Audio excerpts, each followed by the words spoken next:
وہ جو کام کر گیا موت اپنے نام کر گیا، مجھ کو صرف نزلہ اور زکام کر گیا۔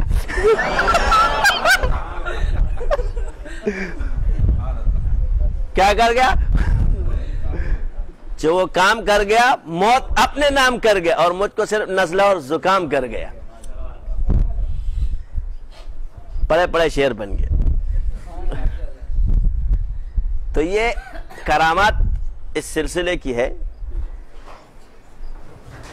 اپنے سلسلے کی قدر سیکھو۔ بعض آتے ہیں ہمارے پاس حصہ ہے ہم دے دیں گے، الحمدللہ میں نے جس کو خلافت دی اس کو بزرگوں نے بھی خلافت دی، یہ حقانیت کی علامت ہے۔ پہلے تمہیں کیوں نہیں دی؟ 10-20 سال ان بزرگوں کی صحبت میں رہے، انہوں نے ایک دن اس کو خلافت نہیں دی، یہاں سے ملی دوسرے دن کے شیخ نے بھی دے دی۔ تم یہ بتاؤ کہ اس سے پہلے تمہیں خلافت ملی ہو تو تمہارا دعویٰ حقانیت کا ہے، اور اگر تمہیں خلافت اس کے بعد ملی ہو اور جس کو ہم نے نکالا ہے اس کو کس نے خلافت دی ہے؟ دوبارہ لاؤ نا کسی سے۔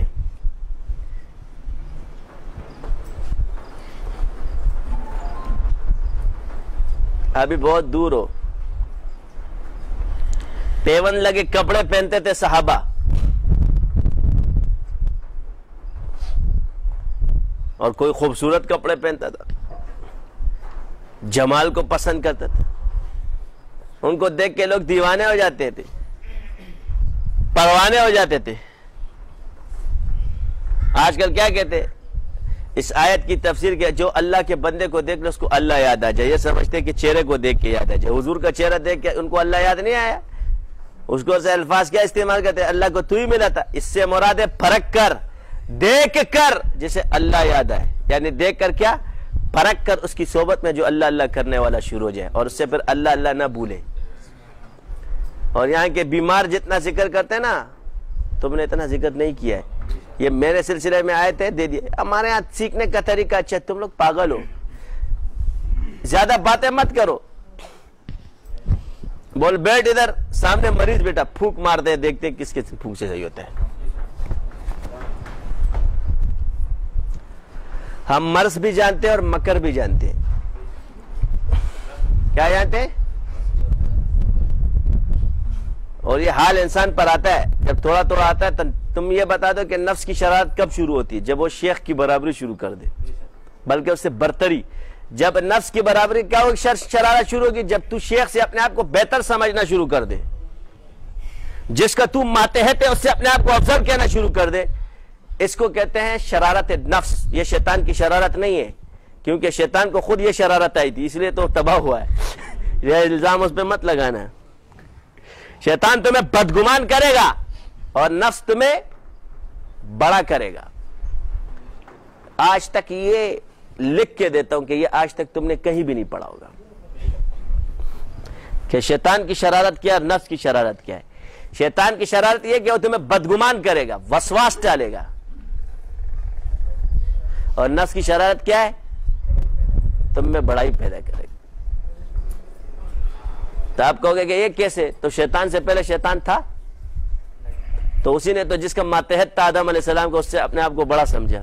قرآن سے ثابت ہے۔ تو نے اس کو مٹی سے پیدا کیا اور مجھے آگ سے، اور آگ تو بلندی کی طرف جاتی ہے۔ اس نے آگ کو مٹی سے بہتر سمجھ لیا، اور اللہ کا انکار کیا کہ نہیں کیا؟ اللہ کے امر کا انکار کیا کہ نہیں کیا؟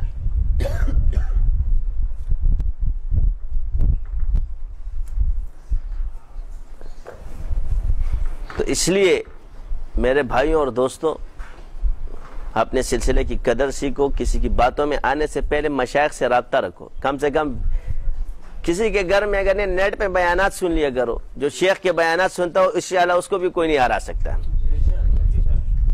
آپ لوگ کے اندر یقین کی کمی ہے، بس پھونک مارا کرو۔ جس نے 18-20 وظائف کیا وہ پھونک دو، یقین کے ساتھ بندہ ٹھیک ہو جائے گا۔ یہ سنت ہے۔ ویسے پھونکنے سے منع کرتے، فیض النور پڑھنے والا پھونکا کرے، باہر کسی کی تشخیص کرنے کی کیا شوف۔ جس کو خود اپنے مرض کا پتہ ہو کہ کہے جی مجھے بیماری ہے، بس اس کو پھونک دو۔ جس کو اپنے مرض کا پتہ نہیں اس کی تشخیص کر لیا کرو، شوف مارو بس، یا شوف، زیادہ اس میں مت پڑھو۔ کیا ہے؟ بس سکھا دیا۔ اب جا کے انڈوں سے ہر کسی کے دیکھنے کی ضرورت تھوڑی کہ جب بندہ بیمار ہوتا ہے، جب وہ چف سے ٹھیک ہو رہا ہے، تو تجھے کیا ضرورت ہے اس کا بایو ڈیٹا نکالنے کی؟ مقصد تو بیماری کا علاج کرنا ہے۔ جب یہ تیرا شف کام کرنا چھوڑ دے، پھر جا کے تشخیص کر کہ اس کو کیا مسئلہ ہے۔ یہ ترتیب ہے، یہ میں نے نہیں سکھا رہا تھا، اس لیے تم لوگوں کو پہلے سکھا دیا، یہ بھی اس کی وجہ سے سکھا دیا، ورنہ نہ سکھاتا۔ تمہاری توجہ میں اللہ نے اثر رکھی کہ تمہیں پتہ نہیں ہے، شاذلی صرف دیکھیں گے نا بندے کو ٹھیک ہو جائے گا۔ 18 وظائف میں تشخیص کی بھی ضرورت نہیں ہے، صرف تم توجہ یوں کرو گے نا کہ ٹھیک ہو جائے، انشاءاللہ ٹھیک ہو جائے۔ یہ تجربے کیے میں نے، لیکن میں بتاتا نہیں ہوں۔ ایک دن میں حضرت کے پاس بیٹھا، ایک آدمی آیا دوڑتا ہوا، یہ میں نے تمہیں واقعات ہی سنا ہے۔ ہماری عورت بیمار ہے، میں نے کہا حضرت عورتوں کو نہیں چیک کرتے؟ کہہ رہے ہماری عورتوں کو حضرت پہلے چیک کرتے تھے، آج کل چھوڑا ہوا ہے، ہماری تعلقات اچھے تھے۔ حضرت کے اس کا ٹائم تھا، میں بھی باہر بیٹھا 10 بج رہے تھے، پڑھاتے تھے۔ میرے دل میں آیا، میں اٹھا باہر گیا تو میں نے دیکھا ٹیکسی کے اندر ایسے اچھل رہی تھی، ایسے۔ یہ چھوٹے موٹے جن تو ہمارے سامنے ٹکتے بھی نہیں ہیں۔ اس کو یوں دیکھا میں، اچھا صحیح، بس یوں دیکھ کے جاؤ اس کو صحیح کرو، واپس آ کے بیٹھ گیا۔ شادمان نے دیکھ لیا میرے سے، کہہ رہا کیا گیا؟ میں نے کہا 5 منٹ میں صحیح ہو جائے گی، ٹینشن نہیں ہو۔ 5 منٹ بعد جا کے عورت ٹھیک ہے۔ یہ غائبانہ علاج کرتے تھے، کتنوں کے علاج کیے۔ یہ نہیں کہ نہیں، طریقہ یہی ہے، بس پھونکو، اس پھونک کے قابل بن جاؤ۔ ہمارے حضرت فرماتے تھے دم وہ ڈالے جس میں دم ہو۔ صحابہ کے ساتھ اپنے آپ کو مت ملاؤ کہ جی صحابہ دم ڈالتے تھے، اس میں بھی ایک ڈال رہا ہے، باقیوں کو پتہ نہیں ہے کیا کہ میں سورہ فاتحہ میں کروں گا 40 بکری، اتنی بکریاں تو پھونک ماروں گا۔ اس سے ثابت ہو کہ ہر کوئی نہیں کر سکتا ہے، اس لیے یہ سلسلہ ہے دم والا، بکریاں والا صحابہ کے طریقے پر ہے۔ بزرگوں کے بزرگ تو کہیں گے بکری مت لو، فی سبیل اللہ بیٹھ جاؤ، تم جاؤ، تمہارا دونوں طریقے ثابت ہیں۔ ان کے ہاں تو کراہت ہے بکروں سے، ہمارے ہاں نہیں ہے، جیسے کسی مذہب میں خرگوش سے کراہت ہے۔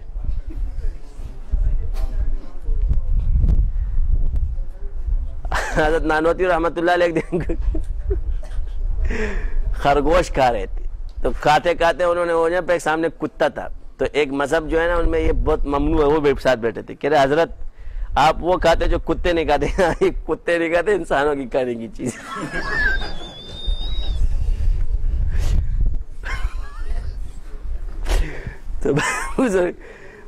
تو اللہ والوں کے جو ہے نا یہ ہوتے، ہر بزرگ سے اللہ ہر کام نہیں لیتا ہے۔ یہ جو تمہارا یہ مذہب بنا یہ غلط ہے، اللہ نے ہر صحابی سے ہر کام نہیں لیا تو ہر بزرگ سے کیوں لے گا؟ یہ مذہب چینج کرو، بولو اللہ نے ہر بزرگ سے اپنا کام لیا جو اس کے لیے مقدر کیا، ہر کسی سے اللہ کام نہیں لے گا، اور اس صدی میں یہ کام اللہ نے ہم سے لے لیا ہے۔ اب تم نقشبندی شادی کے چڑھتے سورج کو غروب نہیں کر سکتے، اور جب چاند نکلتا ہے تو کتوں نے بھونکنا ہی ہوتا ہے، کیونکہ جیسے چاند نکلتا ہے کتے بھونکنا شروع کرتے بس، کیونکہ جب تک چاند نہیں ہوتا آرام سے بیٹھے ہوتے۔ چاند 2 وجہ سے بھونکتا ہے، کتے 2 وجہ سے بھونکتے، ایک جب چاند نکلتا ہے تب بھونکتے کہ اب ان کی ڈیوٹی شروع ہو گئی بھونکنے کی، اور یا ہڈی والے کو دیکھ کے بھونکتے۔ کبھی دیکھا ہے کسی عام آدمی کو ہر وقت بھونکتے ہو؟ یا گھر میں داخل ہو رہے ہو کسی کے، ادھر بھونکتے،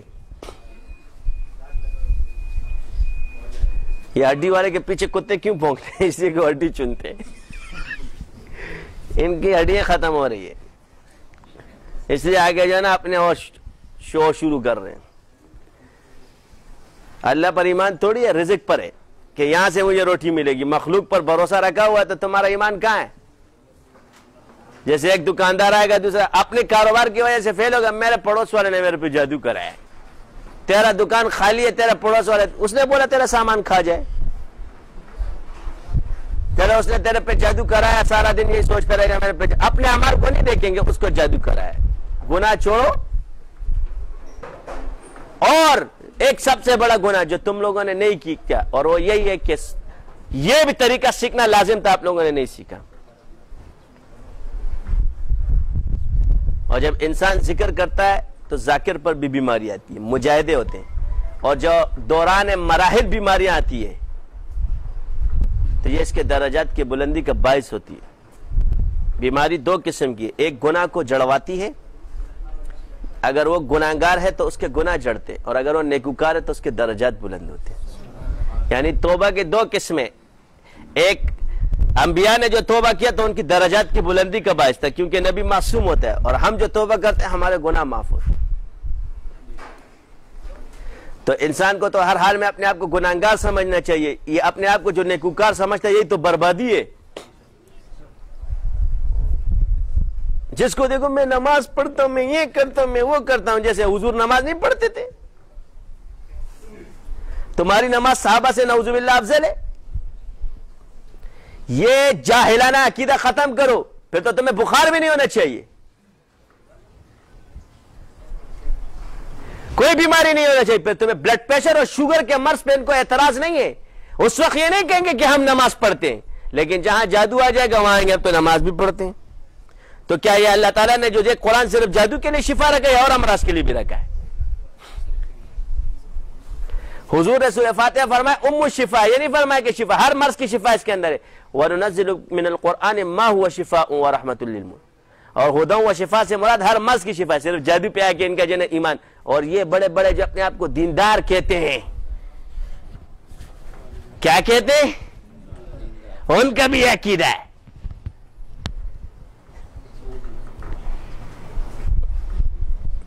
اور شفا من جانب اللہ ہے، مہارت لازم ہے، بغیر مہارت کے تو اس لیے اللہ تعالیٰ نے ہر مرض کی شفا اتار دی ہے، مگر کوئی ماہر نہ ہو ٹھیک ہو جاؤ گے۔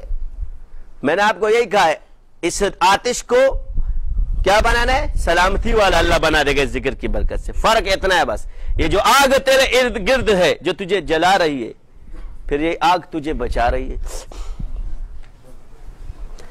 یہ بڑی عجیب باتیں ہیں، تمہاری سمجھ میں نہیں آنے والی، اس لیے حضرت ابو ہریرہ نے فرمایا باتیں وہ ہے جو ظاہر نہیں کر سکتے، دوسری بتا دوں تو یہی قتل کر دو گے، چھوڑ دو، اتنا ہاضمہ نہیں ہے تمہارا اللہ کی حکمتوں کو پہچاننا۔ تو آج کل ایک بات یہ دیکھو، میں نے کہا بھائی جو لوگ درس نظامی پڑھ چکے ہیں تو نقشبندی اور شاذلیوں سے حکمت نظامی سیکھ لیں۔ کیا؟ ایک ہے درس نظامی، ایک ہے حکمت نظامی، اور باقی یہ جو انڈے چنجے پنجے ملتے ہیں نا ان کو چھوڑ دو۔ ہر کسی کا جو ماہر ہے اس کو ہم مانتے ہیں، لیکن آ کر اگر دوسرے کو چھیڑتا ہے یہ غلط ہے۔ اس کے شاگردوں کو جا کر کے ورغلانا یہ ٹھیک نہیں ہے۔ شفا اللہ نے کسی کے ہاتھ میں رکھی ہو، اکثر علاج ایک آدمی کر لیتا ہے، بعض اوقات اللہ تعالیٰ بڑا علاج بڑے ڈاکٹر سے کراتا ہے، چھوٹے سے نہیں کراتا۔ یہ جو بعض جا کے ٹھیک ہو جاتے ہیں نا چھوٹے موٹے جا کر کے، اس کا یہ مطلب نہیں ہوتا کہ تو جو بڑا خطرناک مرحلہ ہے وہ بڑے سے کرا دیتا ہے، اور جب وہ چھوٹا رہ جاتا ہے یہ چھوٹا، کیونکہ بڑا چھوٹے کام نہیں کرتا، چھوٹا بڑے کام نہیں کر سکتا۔ تو چل بھائی اس کو جا کے تعویذ سے دے دو، 2-3 تعویذ پیتا ہے، میں تھوڑی دیر کے لیے ٹھیک ہو گیا۔ میں نے کہا گھوم پھر کے یہیں آؤ گے۔ یہ اس لیے نہیں کہتے کہ دعویٰ ہے، گھومتے رہو، کتنے سال گھومو گے، یہ مرض تمہاری جان نہیں چھوڑتا، جو طریقہ بتایا ہے اس سے تمہاری جان چھوٹ جائے گی۔ تو جو لوگ اور شاگرد ان پہ آپ کہتے ہیں جی مجھ پہ رجت ہوتی ہے اوروں کے علاج سے، وہ علاج چھوڑ دے، وہ اپنا علاج پہلے خود کرے۔ جب وہ اس کے قابل ہو جائے کہ اب وہ اپنے آپ پر قابو رکھ چکا ہے اور اپنے دسترس کو کرے، تو پھر آہستہ آہستہ آگے بڑھے۔ اور جن لوگوں پر نہیں ہے وہ دوسروں کا علاج کرے۔ اب وہ میں پسند کرتے رہو، ایک بابا آتا ہے ہمارے پاس، تو یہاں وظائف نہیں ہے کہ کسی کے 18 یا یہ ایک نصاب ہے، ہم دیکھتے ہیں کہ آپ کتنے وظیفوں میں ٹھیک ہو گئے۔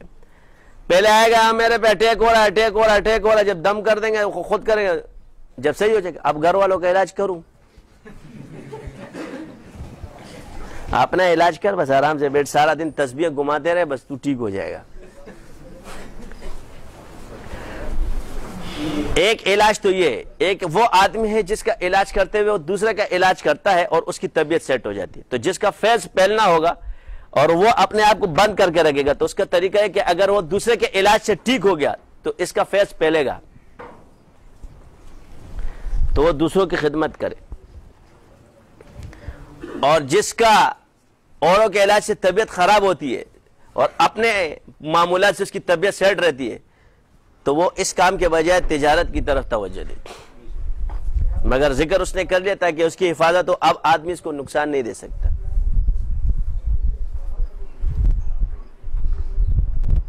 اب ساری دنیا نے ایک کام تو نہیں کرنا ہے کہ سارے تم معالج بن کے بیٹھ جاؤ گے. وہ بڑی پیاری بات ہے آج کل کہتے ہیں پہلے لوگ جو ہے نا ڈاکٹر دیکھتے تھے. کیا دیکھتے تھے؟ پہلے جو ہے نا روحانی معالج نہیں ملتے تھے، اب مریض نہیں ملتے. اتنا تو ہمارے سلسلے نے کر دیا ہے، یعنی اتنا پھیل گیا ہے کہ اب لوگوں کو کسٹمر وہ ہو گیا کہ نہیں ہو گیا؟ جب زمانے میں پھیلتے میں کہا تمہیں ایسی جگہ پہ لگاتے کیا یاد کرو گے؟ کیا؟ تو اس میں دو فائدے ضرور ہے، مجھے پتا ہے. اس نے ڈائریکٹ اپنے اعمال کو سوچنا ہے، یار اعمال خراب ہو رہے، تب یہ اعمال درست کرے گا، اللہ تعالیٰ اس کو رزق اپنے غیب کے خزانوں سے دے گا. تو ذکر کرو ایک دن میں کسی کی نیت، یہ ذکر تمہاری نیت کی اصلاح خود ہی کر دے گا. وہ کہتے ہیں جب انسان ٹیڑھا پھینکتا ہے نا اللہ اس کو سیدھا کر دیتا ہے. اخلاص کیا ہے خود بخود. اب دیکھو یہ اللہ نے قبولیت کی علامت. ایک شخص نے اس نیت سے ذکر شروع کیا، اس کو کوئی چیز نہیں ملی تو اس کا ذکر قبول ہو گیا، ضائع نہیں ہوگا، اس لیے کہ یہ چیز اس کو نہیں ملی، ذکر قبول ہو گیا ہے. اب اس کی نیت کے معاملے میں ذکر چلا جائے گا. اور ایک شخص نے اللہ کی رضا کے لیے ذکر شروع کیا، چیز بھی مل رہی ہے. اب وہ چیز نہیں چاہتا، وہ نہیں چاہتا، دونوں میں کہ یہ کہاں سے آ گیا؟ بات ہے کہ اصول ہے. اصول کیا ہے؟ کہ اللہ کی رضا اور دونوں جہانوں کی کامیابی. تو حفاظت ہو گئی کہ نہیں ہو گئی؟ اس کو کہتے ہیں حفاظت غیبی. وہ چیز دے دیتا یہ بگڑ جاتا، تو وہ چیز ہی نہیں دی. اس کو کہتے ہیں متروک الدنیا. نہیں، ایک ہے تارک الدنیا، ایک ہے متروک الدنیا. تارک الدنیا ان لوگوں کو کہتے ہیں جن کو اللہ دنیا دیتا ہے اس سے غافل رہتے. متروک الدنیا اس کو کہتے ہیں کہ اللہ اس کو وہ چیز نہیں دیتا کیونکہ یہ اس کے لیے نقصان دہ ہو جائے گا. اب یہ آئیں گے کیا کریں گے؟ لڑکی چاہیے، من پسند رشتہ، فلانے بابا بنگالی، یہ والے وہ والے، کالی مالی ٹالی. کیا چاہیے؟ مخت یہ تیری شکل نہیں ہے ورنہ تیرے سے شادی کر لیتی نا.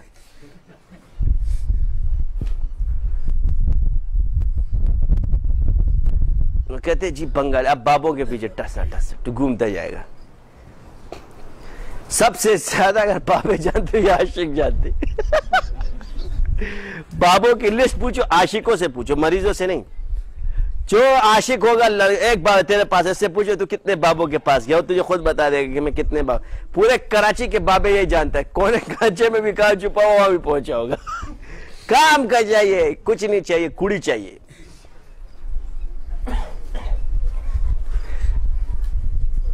ایک میرے پاس آیا، اللہ تعالیٰ اس کو ہدایت دے. وہ اپنے ایک کہہ رہا مجھے تعویذ دے. میں کس چیز کا؟ کہہ رہا میرا ایک شاگرد ہے، میں اس پہ عاشق ہوں.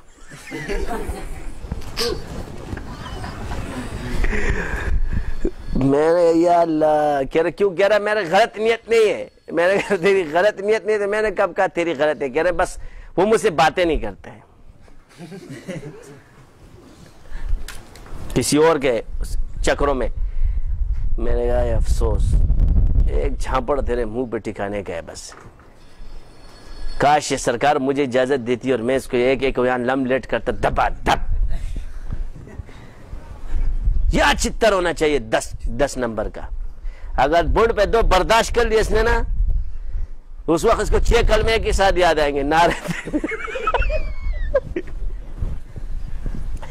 اللہ نے ڈنڈا ایسے نہیں بھیجا، بالکل جو ہے نا اللہ اپنی حکمت، اللہ کی حکمت ہے. یہ سدھرتے مار سے. یہ عاشق ہے. ایک نے کہا 2 تپڑ کھا رہا کہ میری بہن ہے.